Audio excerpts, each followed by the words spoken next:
Good morning all of you. Class 7th Hindi व्याकरण, आपका lesson है संधि। तो चलिए डाल लेते हैं हम एक नज़र कल पर कि कल हम लोगों ने क्या पढ़ा। तो कल हम लोगों ने पढ़ा संधि, संधि विच्छेद, संधि के भेद। तो चलिए अब हम पढ़ते हैं इसके आगे स्वर संधि। तो देखिए स्वर संधि, जो संधि दो स्वरों के बीच होती है उसे स्वर संधि कहते हैं। तो हम इस तरह से भी कह सकते हैं कि जो संधि दो स्वर वर्णों के बीच होती है उसे स्वर संधि कहते हैं। तो स्वर संधि के 5 भेद हैं। कौन कौन से, इसको देखिए। पहला है दीर्घ संधि, दूसरा है गुण संधि, तीसरा है वृद्धि संधि, चौथा है अयादि संधि और 5वां है यण संधि। तो चलिए सबसे पहले हम देखते हैं दीर्घ संधि। तो देखिए दीर्घ संधि, जब ह्रस्व या दीर्घ, ह्रस्व मीन्स होता है छोटा, दीर्घ मीन्स होता है बड़ा।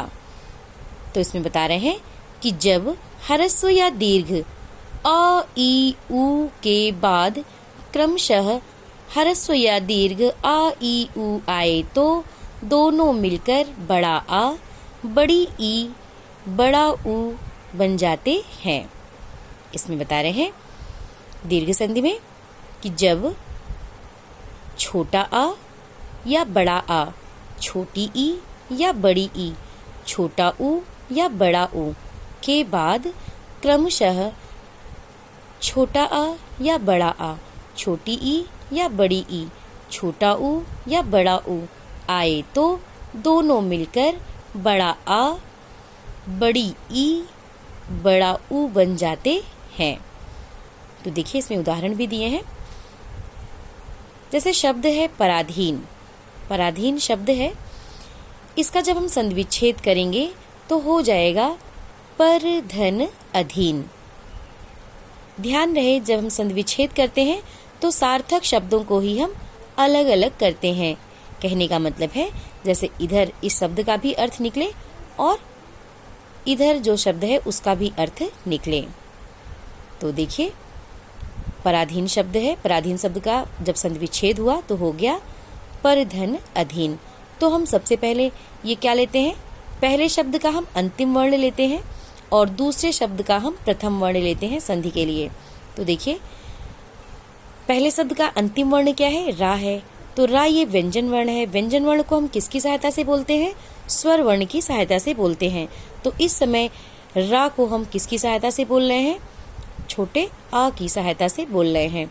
तो हम यहाँ आ ले लेंगे, इसका रा का हम छोटा आ ले लेंगे और दूसरे शब्द का हम प्रथम वर्ण लेते हैं। तो ये दूसरे शब्द का प्रथम वर्ण कौन सा है, छोटा आ। तो ये आ के बाद आ आया तो दोनों मिला के क्या बन गया, बड़ा आ। तो यहाँ पे हम क्या किए, ये दूसरे शब्द के प्रथम वर्ण को हम हटा दिए और इसकी जगह पे हम मात्रा ला दिए तो हो गया पराधीन। ऐसे ही मूल्यांकन भी है। और इधर देखिए पुष्पांजलि, ये सब उदाहरण है कई।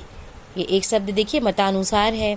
तो मतानुसार शब्द का जब हम संधि विच्छेद किए तो हो गया मत धन अनुसार। तो ये ता व्यंजन वर्ण है तो इसमें से हम क्या लेंगे, इसमें स्वर वर्ण कौन सा है, छोटा आ। ये अनुसार से हम क्या लेंगे, छोटा आ। तो ये छोटा आ और छोटा आ मिला के क्या बन गया, बड़ा आ। तो यहाँ पे हम ये अनुसार का ये छोटा आ, दूसरे शब्द का हम प्रथम वर्ण हटा देंगे और इसकी जगह पे हम मात्रा लगा देंगे तो हो गया मतानुसार। इसी तरह से भी देखिए और भी उदाहरण दिए हैं यहाँ पे। देखिए भोजनालय है, शरणागत है। तो भोजनालय, भोजन धन आलय, ये देखिए छोटा आ और बड़ा आ मिला के तब भी बड़ा आ हो गया। और ये देखिए बड़ा आ धन छोटा आ, यहाँ बड़ा आ और ये छोटा आ तब भी ये बड़ा आ हो गया। ये देखिए छोटी ई धन छोटी ई मिला के क्या हो गई, बड़ी ई हो गई। इसी तरह से ये सब उदाहरण भी हैं, इसको आप देख लीजिएगा और इसका अभ्यास भी कर लीजिएगा। तो आज बस इतना ही, आगे कल। आज आपका होमवर्क है, क्वेश्चन नोट करिए। दीर्घ संधि किसे कहते हैं, उदाहरण सहित स्पष्ट कीजिए। तो आप इसमें इसके आंसर में इसकी ये परिभाषा लिखेंगे दीर्घ संधि की और इसके 4 उदाहरण भी लिख देंगे। Thank you.